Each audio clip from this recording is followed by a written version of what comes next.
Today's 5 Things You Need to Know is brought to you by Power Credit Union, proudly serving Southern Colorado.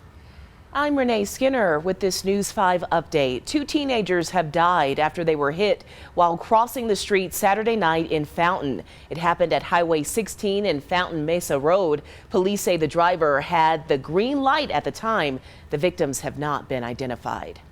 Well, restaurants in El Paso County are serving again at full capacity. Months of limitations and restrictions now over. And a year after these restaurants had to rethink their entire operations, going back to normal might take some time. Many businesses will continue to have some rules in place for customers and employees.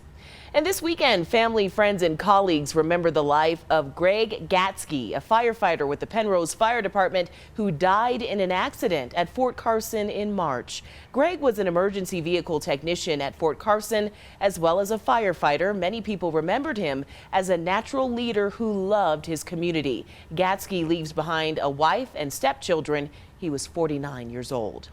Officials project water levels in dams and lakes along the Colorado River will shrink to historic lows this year. The Bureau of Reclamation says it could trigger a first ever federal water shortage declaration. Doing so would force states like Arizona and Nevada to cut their water consumption.